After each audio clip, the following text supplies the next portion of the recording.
नमस्कार दोस्तों, स्वागत है आपका फिर से एक बार चैनल पे। आई होप आपने पुराने सारे वीडियोस देखे होंगे, जो हमने हिस्ट्री करी है, जो हमने रिवर्स ऑफ उत्तराखंड करी है, जो हमने डिस्ट्रिक्ट सीरीज करी है। आपने वो सारी विजिट की होंगी, आपने वो सारे वीडियोस देखे होंगे। आज हम उत्तराखंड का नया टॉपिक लेके आए हैं। मान लीजिए एक नई सीरीज लेके आए हैं, ट्राइब्स ऑफ उत्तराखंड। उत्तराखंड की जाति एवं अनुसूचित जनजाति, जो भी यहाँ पे शेड्यूल कास्ट और शेड्यूल ट्राइब्स के बारे में इंफॉर्मेशन दी गई है उत्तराखंड से रिलेटेड, जो भी एग्जाम्स में आने लायक है, वो सारे हम यहाँ पे देखते हुए चलेंगे। आज इस वीडियो में हम उत्तराखंड की जौनसारी जनजाति के बारे में देखेंगे, जौनसारी ट्राइब के बारे में देखेंगे। जो भी यहाँ पे जानकारी ली गई है वो सारी परीक्षा वाणी बुक से ली गई है। अगर आपको कोई भी यहाँ पे इंफॉर्मेशन गलत लगती है तो आप प्लीज परीक्षा वाणी बुक से कंसल्ट कीजिएगा। सारी मैंने जानकारी वहीं से ही ली है। बुक हिंदी में है, मैंने यहाँ पे इंग्लिश में उसको कन्वर्ट किया है। हिंदी मीडियम वाले बच्चों के लिए मैं हिंदी मीडियम में बोलूंगी, इंग्लिश मीडियम वालों के लिए इंग्लिश में भी बोलूंगी। इंग्लिश में लिखा हुआ भी है। हिंदी मीडियम के लिए आप बुक खोल के बैठ सकते हैं और वीडियो को देख सकते हैं। चलिए शुरू करते हैं उत्तराखंड की जाति एवं जनजाति। अकॉर्डिंग टू सेंसस 2000, पहले हम थोड़ा सा जनजाति और जाति दोनों के बारे में देखेंगे। अभी हम पहले शेड्यूल कास्ट के बारे में देख रहे हैं। सेंसस जनगणना 2011 के अकॉर्डिंग स्टेट की पॉपुलेशन जो थी वो थी 1,86,292 इनमें से जो पॉपुलेशन 21,84,419 यानी कि 21,84,419 एससी और एसटी पॉपुलेशन है। अनुसूचित जाति और जनजाति की पॉपुलेशन है, जो स्टेट का 21.65% स्टेट की पॉपुलेशन में कंट्रीब्यूट करते हैं। ठीक है, ये आपको याद ध्यान रखना है। किसके अकॉर्डिंग? सेंसस 2011 के अकॉर्डिंग। पॉपुलेशन, एससी की पॉपुलेशन राज्य में 18,92,516 है। एसटी की पॉपुलेशन 2,91,903 है। सेक्स रेशियो एससी का 936 है, एसटी का 963 है। जो भी यहाँ पे मैं आपको ये सारे फैक्ट्स दे रही हूँ ना, ये प्रीलिम्स पॉइंट ऑफ व्यू के लिए इंपॉर्टेंट होते हैं। ठीक है, प्रीलिम्स पॉइंट ऑफ व्यू के लिए इंपॉर्टेंट होते हैं, उसके लिए आपको ध्यान रखना है। अब थोड़ा सा एससी की पॉपुलेशन के बारे में बात कर लेते हैं। सबसे ज्यादा एससी की पॉपुलेशन पाई जाती है हरिद्वार डिस्ट्रिक्ट में, सबसे कम पाई जाती है चंपावत डिस्ट्रिक्ट में।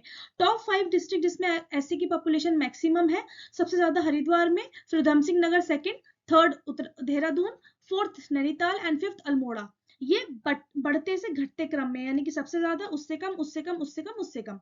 अब हम बॉटम 5 डिस्ट्रिक्ट देख लेते हैं जिसमें सबसे कम पॉपुलेशन है। सबसे कम हमने देखा चंपावत में है, उससे ज्यादा रुद्रप्रयाग, फिर बागेश्वर, चमोली और फिर उत्तरकाशी। ये लीस्ट 5 डिस्ट्रिक्ट हैं जिसमें सबसे कम पॉपुलेशन है। आपको मैक्सिमम और मिनिमम जो मैं यहाँ पे बताती हुई चल रही हूँ वो आपको ध्यान रखना है। ठीक है, क्योंकि एग्जाम्स में क्वेश्चन जनगणना से रिलेटेड, सेंसस से रिलेटेड ऐसे ही उठ के आ जाते हैं कि किस डिस्ट्रिक्ट में कौन सी चीज कहाँ पे ज्यादा है, कहाँ पे कम है। ओके, मैक्सिमम आप ध्यान रखेंगे, मैक्सिमम एससी पॉपुलेशन है हरिद्वार में, मिनिमम एससी पॉपुलेशन है चंपावत में। ठीक है, मैक्सिमम है हरिद्वार में, मिनिमम है चंपावत में। जिस डिस्ट्रिक्ट में सबसे हाई परसेंटेज ऑफ पॉपुलेशन है, अब देखिए, ये मैंने बताया नंबर्स में, अब मैं बता रही हूँ परसेंटेज में। मान लीजिए किसी डिस्ट्रिक्ट में 1 लाख लोग रहते हैं, तो उनमें से एससी पॉपुलेशन कितनी परसेंट है, ठीक है, उसके अकॉर्डिंग देखेंगे। तो सबसे हाई परसेंटेज पॉपुलेशन है बागेश्वर में, यानी कि मान लीजिए बागेश्वर में जितने लोग रहते हैं, तो सबसे ज्यादा इसमें एससी पॉपुलेशन कितनी कंट्रीब्यूट करती है? 27% बागेश्वर की पॉपुलेशन में। ठीक है, सबसे लो पॉपुलेशन परसेंटेज कहाँ पे है? देहरादून में 13%, 13.49%, यानी कि ऑलमोस्ट 14%। ठीक है, सबसे कम परसेंटेज पॉपुलेशन कहाँ है? देहरादून में। सबसे हाई परसेंटेज पॉपुलेशन कहाँ है? बागेश्वर में। ठीक है, ये ध्यान रखना है। लिटरेसी रेट देख लेते हैं, साक्षरता, यानी कि पढ़े लिखे कितने हैं, साक्षरता जिसे हम हिंदी में बोलते हैं। ठीक है, लिटरेसी रेट कितना है? 74.4% है इन टोटल, जिसमें से मेल लिटरेसी और फीमेल लिटरेसी देख लेते हैं। मेल लिटरेसी है 84.3%, फीमेल लिटरेसी है 64.1%। एससी पॉपुलेशन की हम बात कर रहे हैं यहाँ पे। ठीक है, जातियों के बारे में। लोकसभा सीट में 5 सीटों में से एक सीट जो है वो एससी पॉपुलेशन के लिए रिजर्व है, और ये कहाँ से है? अल्मोड़ा से है। ये भी प्रीवियस ईयर क्वेश्चन है और बहुत ज्यादा पूछा जाता है, तो प्रीलिम्स पॉइंट ऑफ व्यू के लिए इंपॉर्टेंट हो गया। ठीक है, पॉपुलेशन कितनी? 5 लोकसभा सीट में से एक सीट रिजर्व है अल्मोड़ा से एससी पॉपुलेशन के लिए। 70 विधानसभा सीटों में, मतलब 70 स्टेट लेजिस्लेटिव सीटों में 13 सीटें एससी के लिए रिजर्व हैं। कितनी सीटें? 13 सीटें एससी के लिए रिजर्व हैं। जुलाई 2001 से एससी पॉपुलेशन को 19% रिजर्वेशन का प्रावधान शुरू किया गया था स्टेट सर्विसेज में और एजुकेशन इंस्टीट्यूट में, और भी जो भी स्टेट से रिलेटेड चीजें हैं उनमें। ठीक है, कितना परसेंट पॉपुलेशन दिया गया है? 19%। अब हम बात करते हैं अनुसूचित जनजातियों के बारे में, शेड्यूल्ड ट्राइब्स के बारे में। हम ट्राइब्स ऑफ उत्तराखंड देखेंगे। उत्तराखंड में मेजरली 5 ट्राइब्स हैं, जौनसारी, थारू, राजी, भोटिया और बोक्सा। कुछ कुछ एरिया में राठी ट्राइब भी रहती है, पर वो बहुत बहुत स्मॉल नंबर में है, इसलिए उसे मेजर ट्राइब नहीं है, मेजर ट्राइब के रूप में नहीं देखते हैं। मैक्सिमम पॉपुलेटेड ट्राइब कौन सी है? थारू। मिनिमम पॉपुलेटेड ट्राइब कौन सी है? राजी। यानी कि सबसे ज्यादा जनजाति कौन सी, सबसे ज्यादा जनजाति जनसंख्या किस जनजाति की है? थारू की है। और कम जनसंख्या किस जनजाति की है? राजी की है। किस डिस्ट्रिक्ट में एसटी पॉपुलेशन ज्यादा है? सबसे ज्यादा ट्राइबल पॉपुलेशन है वो है उधम सिंह नगर। सबसे कम ट्राइबल पॉपुलेशन है रुद्रप्रयाग में। ठीक है, हाईएस्ट याद रखेंगे उधम सिंह नगर, लोएस्ट याद रखेंगे Rudraprayag. Top 5 most populated ST district, सबसे ज्यादा जनजाति वाली डिस्ट्रिक्ट कौन सी है? अभी हमने देखा उधम सिंह नगर है। सेकेंड नंबर पर देहरादून आता है, third Pithoragarh, Chamoli and Nainital. Bottom 5 district देख लेते हैं। सबसे कम हमने देखा रुद्रप्रयाग में है, फिर टिहरी, अल्मोड़ा, चंपावत और बागेश्वर। ये हमने बढ़ते क्रम में देखा, यानी सबसे कम, उससे ज्यादा, उससे ज्यादा, उससे ज्यादा। लीस्ट 5 डिस्ट्रिक्ट है। परसेंटेज वाइज पॉपुलेशन देख लेते हैं। मतलब अभी मैंने बताया कि उस एरिया में कितने लोग रहते हैं, उनमें से एसटी पॉपुलेशन की परसेंटेज कितनी है। ठीक है, तो सबसे ज्यादा परसेंटेज पॉपुलेशन है उधम सिंह नगर में 7.46%, यानी कि उधम सिंह नगर की डिस्ट्रिक्ट पॉपुलेशन में 7.46% पॉपुलेशन एसटी कैटेगरी की है। ठीक है, और लीस्ट पॉपुलेटेड एसटी डिस्ट्रिक्ट कौन सा है? टिहरी, जिसमें 0.41% एसटी पॉपुलेशन है। ठीक है, लिटरेसी रेट देख लेते हैं एसटी का, साक्षरता देख लेते हैं। 73.9% लिटरेसी रेट है, जिसमें मेल लिटरेसी है 83.8% और फीमेल लिटरेसी है 62.5%। जिस डिस्ट्रिक्ट में सबसे ज्यादा एसटी लिटरेसी रेट है, सबसे ज्यादा साक्षरता है जनजाति की, वो है रुद्रप्रयाग। सबसे कम साक्षर जिला जिसमें सबसे कम जनजाति साक्षरता है वो है हरिद्वार। सबसे ज्यादा एसटी लिटरेटेड डिस्ट्रिक्ट है रुद्रप्रयाग, सबसे कम एसटी लिटरेट डिस्ट्रिक्ट है हरिद्वार। फैक्ट्स आपको ध्यान रखने हैं। स्टेट लेजिस्लेटिव असेंबली में 2 सीटें रिजर्व है एसटी के लिए, एक चक्राता से और एक नानक माता से। ये बहुत बार पूछा गया क्वेश्चन है, प्रीलिम्स पॉइंट ऑफ व्यू के लिए इंपॉर्टेंट बन जाता है। ठीक है, एक सीट हमारी चक्राता देहरादून से रिजर्व है, एक सीट हमारी नानक माता उधम सिंह नगर से रिजर्व है। 2001 में गवर्नमेंट ने 4% रिजर्वेशन इनको प्रोवाइड किया है। ठीक है, एससी को कितना था? 19%। और आज का जो हमारा मेन टॉपिक है वो है जौनसारी ट्राइब, जौनसारी जनजाति। कौन सी जनजाति? जौनसारी जनजाति। ठीक है, सेकंड लार्जेस्ट ट्राइबल ग्रुप है स्टेट का, और गढ़वाल का सबसे बड़ा ट्राइबल ग्रुप है। राज्य का दूसरा बड़ा जनजातीय समुदाय और गढ़वाल क्षेत्र का सबसे बड़ा जनजातीय समुदाय है जौनसारी। रेशियली ये प्रजातीय दृष्टि से इंडो आर्यन फैमिली को बिलोंग करते हैं। प्रजातीय दृष्टि से इंडो आर्यन परिवार के हैं। ठीक है, इनका मेन हैबिटेट यानी कि कहाँ, किस जगह पे पाए जाते हैं? भावर रीजन में, north west part of lesser Himalayas, लघु हिमालयों के उत्तरी पश्चिम भाग के भावर क्षेत्र में इनका निवास पाया जाता है। इस एरिया के अंडर, भावर एरिया के अंडर कौन कौन से एरिया आते हैं? चक्राता, कालसी, त्यूनी, लाखामंडल एरिया आते हैं। और चक्राता, कालसी और त्यूनी को मिलाकर ही जौनसार भाबर एरिया कहा जाता है। एक बार याद रखनी है आपको, जौनसार भाबर क्षेत्र कौन से 3 इलाकों को मिलाकर कहा जाता है? चक्राता, कालसी और त्यूनी। जौनपुर एरिया, टिहरी का जौनपुर एरिया और पारग नखाना एरिया उत्तरकाशी का भी जौनसारी ट्राइब से पॉपुलेटेड है। ठीक है, मेन लैंग्वेज क्या है जौनसार भाबर रीजन की? जौनसारी है। कुछ पार्टों में भाबरी लैंग्वेज भी बोली जाती है, और कुछ पार्टों में देवघरी और हिमाचली लैंग्वेज भी बोली जाती है। ठीक है, ध्यान रखना है, मेन लैंग्वेज जौनसारी है, कुछ पार्टों में भाबरी, देवघरी, हिमाचली लैंग्वेज भी बोली जाती है। इनके अंदर मिक्स्ड कैरेक्टरिस्टिक्स हैं, इनके अंदर मिली हुई कैरेक्टरिस्टिक्स हैं। कौन कौन सी प्रजातियों की? मंगोल और डोमो प्रजातियों की। मंगोल और डोमो प्रजातियों के इसमें मिश्रित लक्षण पाए जाते हैं जौनसारी ट्राइब में। आगे बढ़ते हैं। इस ट्राइब को 3 क्लासेस में डिवाइड किया गया है, खासास, कारीगर्स और हरिजन खासास। ठीक है, इसमें जो खासास है ये ब्राह्मण और राजपूत है। कारीगर तो आपको नाम से पता चलेगा, कारीगर वर्ग में लोहार, सोनार, नाथ, बड़ई, बागजी, जोगी, ये सारे लोग आते हैं। हरिजन खासास में कौन कौन आते हैं? हरिजन खासास में आते हैं डोम, कोल्टा, कोली, मोची आदि लोग। ठीक है, इनकी वेशभूषा कैसी है? सर्दियों में आदमी वुलन कोट पहनते हैं। ठीक है, वुलन कोट पहनते हैं, ऊनी कोट और ऊनी पजामा पहनते हैं, जिसे झंगोटी कहते हैं। गाइस, यहाँ पे जो भी एक्स्ट्रा नेम है ना, जो भी लोकल नेम है इन जातियों के, वो आपको याद रखने हैं, क्योंकि ऐसे उठकर झंगोटी क्या है? आ जाता है उठ के, मैंने बहुत बार क्वेश्चंस देखे हैं। झंगोटी क्या है? Woollen pyjama of men and they wear this during winter. Winter में, सर्दियों में पहने जाने वाला ऊनी पजामा झंगोटी कहलाता है। एक वुलन कैप भी पहनते हैं, ऊनी कैप पहनते हैं जिसे दिगुबा कहते हैं, ठीक है।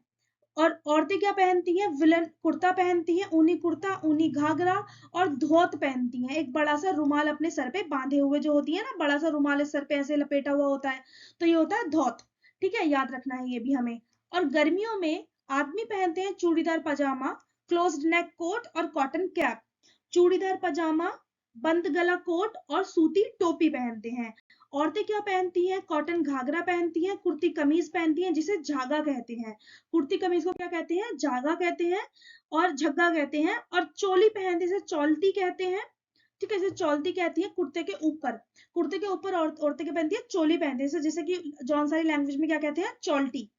इनका रेजिडेंस, इनके घर बने हुए होते हैं लकड़ी और पत्थर से। इनके मेन एंट्रेंस यानी कि मुख्य द्वार लकड़ी का बना हुआ होता है, उसके ऊपर पेंटिंग होती है। इनका सोशल स्ट्रक्चर, सामाजिक संरचना कैसी है? पैट्रियार्कल सोसाइटी है, पितृसत्तात्मक सोसाइटी है, ठीक है, जॉइंट फैमिली का कल्चर है। पितृसत्तात्मक सोसाइटी है, जॉइंट फैमिली का कल्चर है। पहले इस जौनसारी ट्राइब में पॉलीएंड्री प्रेवलेंट थी, यानी कि बहुपति विवाह प्रेवलेंट था। इसका मतलब है कि एक औरत एक से ज्यादा विवाह भी कर सकती है, पर अब ये प्रचलन, अब ये जो प्रचलन है वो लुप्त हो गया है, अब ये नहीं होता। 3 तरीके की शादियां हैं यहाँ पे, बेबी की, बोई डोडी की, बाजदिया। कौन कौन सी? बेबी की, बोई डोडी की, बाजदिया। हिंदी में भी इनकी यही नाम है, जिसमें कि बेबी की सबसे सिंपल वन है और बाजदिया सबसे रिच काइंड ऑफ मैरिज है, यानी कि बाजे गाजे के साथ इसमें बारात जाती है, शानो शौकत प्रकार का ये विवाह है, ठीक है। बेबी की सबसे साधारण विवाह है, ठीक है। डाइवोर्स केसेस में हस्बैंड और वाइफ को दोनों ही इक्वल राइट्स होते हैं। विवाह विच्छेद में पति और पत्नी दोनों को ही समान रूप से अधिकार प्राप्त है। अपने एंसेस्ट्रल होम में, यानी कि अपने पिता के घर, लड़की को दयंती कहते हैं, याद रखना है, बहुत इंपॉर्टेंट है। अपने पिता के घर लड़की को दयंती कहते हैं और लड़की को ट्रेनिंग दी जाती है घर के कामों में और खेती-बाड़ी के कामों में। अपने पति के घर लड़की को रोयंती कहते हैं। अपने पति के घर लड़की को रयंती कहते हैं और पति ही लड़की का निवास हो जाता, पति का घर ही लड़की का निवास हो जाता है शादी के बाद, ठीक है। मतलब कुंवारी लड़की को दयंती और विवाहित लड़की को रयंती। इनका रिलीजियन, हिंदू धर्म को मानते हैं ये लोग, ठीक है, हिंदू धर्म में विश्वास रखते हैं। महासु देवता, पांडव, भारद्वाज इनके देवी देवता हैं। इनकी फैमिली डेटी यानी कि इनके कुल देवता हैं महासु, पांडव और भारद्वाज, ठीक है। जौनसारी लोग देहरादून में जो रहते हैं वो अपने आप को पांडवों का वंशज क्लेम करते हैं। देहरादून में रहने वाले जौनसारी अपने आप को पांडवों का वंशज बताते हैं। इनके प्रमुख देवता पांचों पांडव हैं और उनकी माता कुंती है, ये इनकी पूजा भी करते हैं, ठीक है। ये मंदिर, जौनसारी लोग मंदिर स्टोन और वुड से बनाते हैं, पत्थर और लकड़ी से अपने मंदिर बनाते हैं। हनौल इनका प्रसिद्ध मंदिर है, ठीक है, हनौल इनका प्रसिद्ध मंदिर है। और भी इनके प्रसिद्ध मंदिर कौन कौन से हैं? लाखा मंडल, थैना, कालसी इत्यादि। कल्चरल एक्टिविटीज यानी इनकी सांस्कृतिक गतिविधियां। सांस्कृतिक गतिविधियां क्या है अभी हम पढ़ेंगे। बिस्सू फेयर इनका बहुत फेमस है। पंचाई, पांचो नाम का दशहरा फेस्टिवल इनका फेमस है। दियाई, ये दीपावली को कहते हैं। माघ त्योहार इनका प्रसिद्ध है। नुड़ाई, जागड़ा, अठोई, अठोई ये जन्माष्टमी को कहते हैं, जो भी यहाँ पे डिफरेंट नेम है। बैसाखी को क्या बोला है? बिस्सू। दशहरा को क्या बोला है? पंचाई या पांचो। दीपावली को बोला है दियाई और जन्माष्टमी को बोला है आठोई, ठीक है। ये सारे आपको जो एक्स्ट्रा नेम है ये आपको ध्यान रखनी है। दिवाली के 1 महीने बाद 5 दिन तक ये बूढ़ी दीपावली मनाते हैं और इस समय ये दियों के अलावा दिया नहीं लगाते। दियों की जगह भीमल लकड़ी का पॉट यानी कि भीमल लकड़ी का एक हौला जलाते हैं और इस हौले को वो किसी फील्ड में ले जाते हैं, यानी कि किसी खेत में ले जाकर भायला खेलते हैं, ठीक है। भायला खेलते हैं और यहाँ पे पुरुष पत्तेबाजी नृत्य करते हैं। यहाँ पे पुरुष क्या करते हैं? पत्तेबाजी नृत्य करते हैं, इंपॉर्टेंट है, ठीक है। फिर से अब बता देती हूँ। राष्ट्रीय दिवाली के अलावा 1 महीने बाद 5 दिन तक ये जनजाति बूढ़ी दीपावली मनाती है।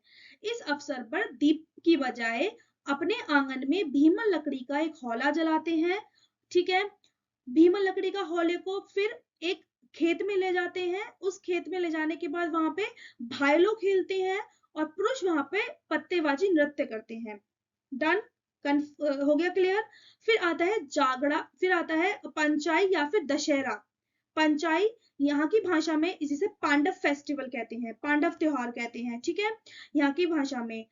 विजयदशमी को ये पायंता कहते हैं, विजयदशमी यानी कि जो वो वाला दशहरा होता है ना जिसमें रावण जलाया जाता है, उसको ये पायंता कहते हैं, ठीक है। जागड़ा यहाँ का मेन फेस्टिवल है जिसमें महासु देवता की पूजा होती है।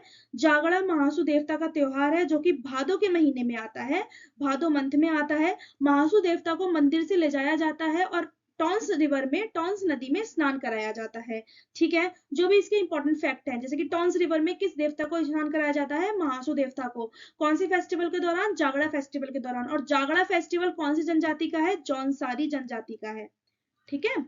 ये सारे मैंने आपको एक ही चीज से बहुत सारे क्वेश्चंस बता दिए। फिर आता है बिस्सू फेयर।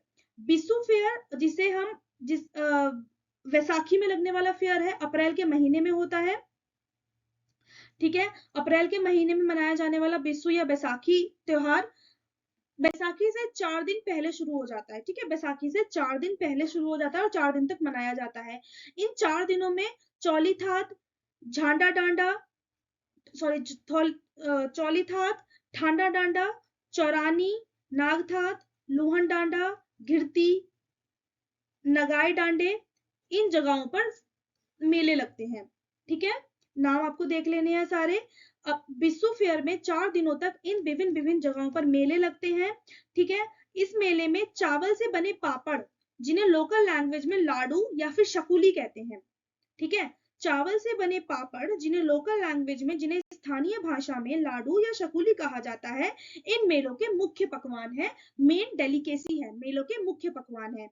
ये जौनसर भाबर एरिया का सबसे बड़ा मेला है। कौन सा मेला, बिस्सू मेला, ठीक है। जौनसर भाबर एरिया का सबसे बड़ा मेला है। इस मेले को गयंत भी कहा जाता है, इस मेले को गणयंत भी कहा जाता है। फिर आता है नुणाई फेस्टिवल। नुणाई त्योहार सावन के महीने में मनाया जाता है, जहां पे भेड़ों की डोमेस्टिकेशन यानी कि जहां पे भेड़ पालन अधिक होता है, ये उस एरिया में मनाया जाता है। क्या, कौन सा त्योहार, न्यूणाई फेस्टिवल, न्यूणाई त्योहार सावन के महीने में मनाया जाता है, जहां पर भेड़ों का अधिकतम डोमेस्टिकेशन होता है।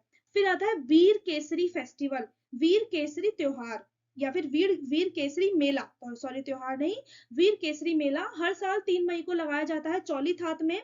चौलीथात में हर साल 3 मई को वीर केसरी मेला आयोजित किया जाता है। अमीर शहीद वीर केसरी चंद के बलिदान दिवस के रूप में मनाया जाता है, ठीक है। वीर केसरी मेला कहाँ पे, चौलीथात में, नाम याद रखना है, ठीक है। कहाँ पे, चौलीथात में। किसका प्रसिद्ध मेला है वीर केसरी, जौनसारी ट्राइब का। और कुछ अन्य अन्य इंपॉर्टेंट, अन्य स्पेशल मुख्य प्रकार के मेले जिन्हें मोड़ा कहते हैं, जिन्हें मोड़ कहते हैं, इनके अतिरिक्त इस क्षेत्र के कुछ विशेष प्रकार के मेले भी लगते हैं जिन्हें मोड़ कहते हैं, जैसे कि मछमोड़ या फिर जत्रीय मोड़।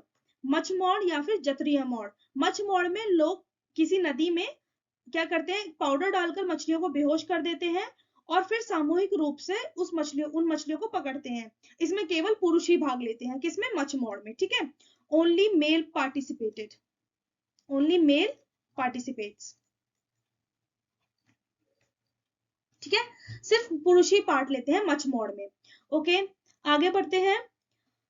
हारोल, मंगोल, चौड़े, सिलोंगू, केदारचया, गोड़वाड़ा, रानारत, बिरासू, ये कुछ स्थानीय भाषा के गीत हैं, लोक गीत हैं, ठीक है। आपको बहुत सारे नाम है, कोई सा भी, हारुल क्या है, जौनसारी का लोकगीत है, मंगल क्या है, जौनसारी का लोकगीत है, तो यहाँ से आपको नाम याद रखने हैं। इनके कुछ वेपन्स यानी कि कुछ हथियार देख लेते हैं, जैसे कि तलवार, फरसा, कटार और जमदंड, जिसके मैंने इंग्लिश में नेम लिखे हैं, स्वॉर्ड, तलवार, axe, dagger, mace are some weapons of this tribe. फिर पढ़ते हैं इनकी इकोनॉमिक एक्टिविटीज, इनकी आर्थिक गतिविधियां। एग्रीकल्चर और एनिमल हस्बेंड्री इनकी मेन ऑक्यूपेशन है। कृषि एवं पशुपालन इनका मुख्य व्यवसाय है, ठीक है।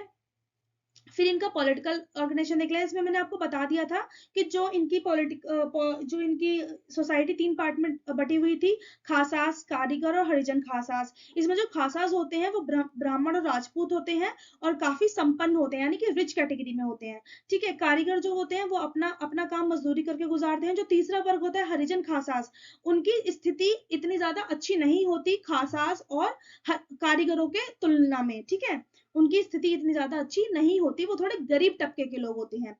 फिर हम पढ़ते हैं पॉलिटिकल ऑर्गेनाइजेशन, राजनीतिक संस्था। यहाँ पर प्रत्येक गांव में ग्राम पंचायत की जगह पर एक कमेटी, एक समिति होती है जिसे हम खुमरी कहते हैं। ठीक है, प्रत्येक गांव में ग्राम पंचायत की जगह खुमरी नामक समिति होती है। ठीक है, गांव के प्रत्येक परिवार का एक एक सदस्य इस खुमरी का सदस्य होता है और खुमरी के हेड को ग्राम शयाणा कहते हैं। याद रखना, ग्राम शयाणा क्या है? खुमरी का हेड है। ठीक है, इन खुमरी से ऊपर खत खुमरी होती है, यानी कि खुमरी लो लेवल पर है, इसके ऊपर खत खुमरी होती है। ठीक है, खत खुमरी होती है, इसका जो हेड होता है वो खत शयाणा होता है। ठीक है, और खत खुमरी 2 या 2 से अधिक गांव के बीच में जो भी मामले होते हैं उन्हें सुलझाता है और उनका निपटारा करवाते हैं। ठीक है, ये था हमारा सारा का सारा जौनसारी ट्राइब के बारे में। गाइज, मैंने इस एक वीडियो में सिर्फ एक जौनसारी ट्राइब इसलिए ली है क्योंकि काफी बड़ी और इंपॉर्टेंट ट्राइब थी, काफी सारे इसमें फैक्ट थे। मैं दूसरी ट्राइब्स भी अगर एक ही वीडियो में डाल देती तो बहुत सारा दिमाग में एकदम भर जाता और एकदम क्लियरिटी नहीं होती। तो इसलिए इस वीडियो में हम सिर्फ जौनसारी ट्राइब पढ़ेंगे। इसमें कुछ भी समझाने लायक कुछ नहीं है। जौनसारी ट्राइब के बारे में जो भी इंपॉर्टेंट फैक्ट्स हैं, जो भी सारी चीजें, वो मैंने आपको यहाँ पे बता दी, आपके समक्ष रख दी। आपको बस क्या करना है, नोट्स बनाने हैं और उनको लर्न करना है। अब हम कुछ अंत में देख लेते हैं famous personalities of Jaunsar Bhabar area. Jaunsar क्षेत्र के प्रसिद्ध व्यक्तियों के बारे में देखते हैं। सबसे पहला नाम आता है वीर केसरी चंद्र। वीर केसरी चंद्र का जन्म चक्राता के पास क्यावा गांव में होता है। ठीक है, बोस के आजाद हिंद फौज में ये भर्ती हुए थे। ठीक है, इन पर 3 मई 1945 को मुकदमा चलाया गया था और फांसी की सजा सुना दी गई थी। और इन्हीं के ही मेमोरी में हर साल 3 मई को कहां पर, याद करना, चौली थात में वीर केसरी मेला लगता है। ठीक है, हर साल 3 मई को चौली थात में वीर केसरी मेला लगता है, इन्हीं की ही याद में। फिर सेकंड नाम आता है हमारा केदार सिंह का। ये सोशलिस्ट हैं, समाजवादी हैं और ये पहले समाजवादी हैं जौनसार भाबर एरिया के। केदार सिंह बिसोई ग्राम के निवासी हैं। जौनसार भाबर के प्रथम समाज सेवी हैं। जौनसार भाबर में समाज सेवा एवं जन जागृति का अग्रदूत माना जाता है इन्हें। फिर थर्ड आते हैं पंडित शिवराम। पंडित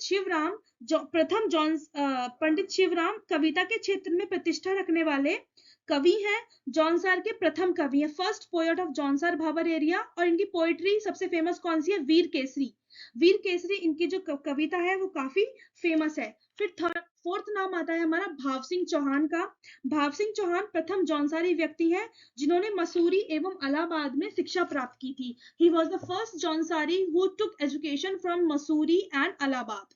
और इनको father of Jaunsar Bhabar area से भी नवाजा गया है। इनको फादर ऑफ जौनसार भाबर सम्मान से सम्मानित किया गया है और इस सम्मान को पाने वाले प्रथम व्यक्ति हैं। फिर पांचवा नाम आता है गुलाब सिंह का। गुलाब सिंह उत्तर प्रदेश सरकार में एक समय पर मंत्री रहे थे। ठीक है, जौनसार में राजनीतिक जागरूकता का जनक माना जाता है। he was known as the father of political awareness in Jaunsar area. राजनीतिक जागरूकता का जनक माना जाता है किसे? गुलाब सिंह को। इंपॉर्टेंट है, ठीक है, एग्जाम में आने लायक पॉइंट है। फिर नाम आता है रतन सिंह जौनसारी का। रतन सिंह जौनसारी को आधुनिक कवि कहा जाता है। जौनसार एरिया का आधुनिक कवि कहा जाता है रतन सिंह जौनसारी को। फिर नाम आता है देविका चौहान का। देविका चौहान ने समाज सेवा से जुड़ी है ये, और महिला उत्थान में इन्होंने कार्य किया है। शी वॉज अ फीमेल या फिर विमेन सोशलिस्ट। ये एक विमेन सोशलिस्ट है, यानी कि she is a women socialist. ये एक महिला समाज सेवी है। फिर नाम आता है कृपाराम जोशी का। ये भी एक समाज सेवी है। ठीक है, ये भी एक समाज सेवी है। फिर नाम आता है नंदलाल भारती का। नंदलाल भारती जौनसार के संगीत जनक हैं। ठीक है, और इन्हें जौनसार रत्न से सम्मानित किया गया है। ये एक म्यूजिशियन है और इनको किस रत्न से सम्मानित किया गया है? जौनसार रत्न से सम्मानित किया गया है। तो ये था हमारा जौनसारी ट्राइब के बारे में, जौनसारी जनजाति के बारे में, जो कि जौनसार भाबर एरिया में है। गढ़वाल एरिया की प्रमुख जनजाति है और उत्तराखंड की ये सेकंड इंपॉर्टेंट ट्राइब है, ठीक है। इसके बाद हम जो बाकी जो 4 जनजातियां हमारी बची हैं, थारू, बोक्सा, राजी और थारू, बोक्सा, राजी और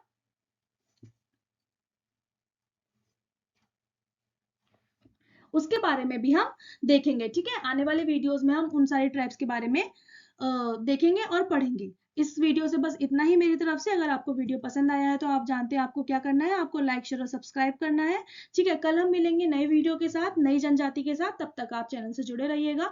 और पीडीएफ कहाँ मिलेगी? पीडीएफ टेलीग्राम चैनल पे मिलेगी, ठीक है। पीडीएफ के लिए टेलीग्राम चैनल को विजिट कीजिएगा। थैंक यू, बाय बाय, धन्यवाद।